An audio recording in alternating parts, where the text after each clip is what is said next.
So I've heard a lot about prophets in the Bible, but I've never really understood what a prophet is. A prophet is someone who has special communication with God and who's chosen to speak to God's people on his behalf. You may have heard some categories such as major prophets, minor prophets, New Testament prophets. Some even think that someone can be born with the gift of prophecy, or that this is a special talent that everyone can have. But this idea is not what the Bible teaches. The gift was more exclusive. Okay, so who were the prophets of the Bible?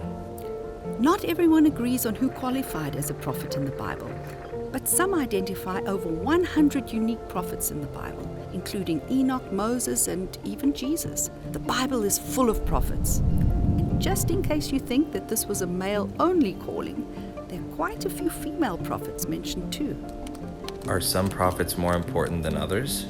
Sometimes we put them in different categories, but in reality, no true prophet is more important than another because they were all inspired. Well, I feel inspired sometimes. Does that make me a prophet? Biblical inspiration is a little different than creative inspiration or motivation. The way God communicates his messages to a prophet is mostly through dreams and visions, and is sometimes even face to face, as with Moses. How God communicates with prophets and directs them is also different from how he communicates with the rest of us. What's the function of a prophet? What does he or she actually do? We normally think of someone that makes predictions about the future, but in reality, this isn't the main part of a prophet's job description. It could help establish his or her credibility, but the main role was to be, in a special way, God's messenger.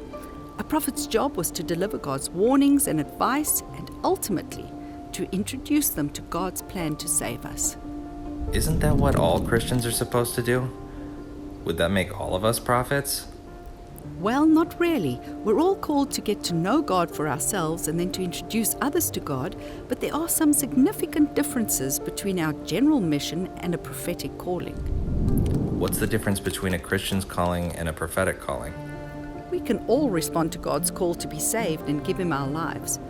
But for the prophets, God does the calling or choosing. There are lots of choices involved in being a Christian. A career as a prophet isn't one of them. So I can't submit a resume for the job? No, he chooses a person to be his messenger. Some were called for a specific time, such as the unnamed prophet of 1 Kings 13 who confronts King Jeroboam. For others, it was for life, like Daniel. God then reveals his messages in a very specific and supernatural way. Being a prophet must have been a pretty awesome experience. Being a prophet is not a dream career. It involved dedicating one's entire life to God's work in a way that most people couldn't be capable of. Prophets had to go into some pretty scary situations and say some very unpopular things to people that didn't like them from the start. Skepticism was pretty common with biblical prophets' audiences. How did people react to the prophets in the Bible? The audience was often not appreciative.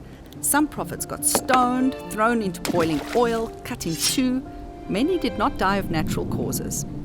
In a lot of cases, prophets were not very popular, even with the religious establishments and leaders of their own faith. Weren't there a lot of false prophets in biblical times? I even hear of people calling themselves prophets today. Was there some kind of way to tell if someone was a real prophet?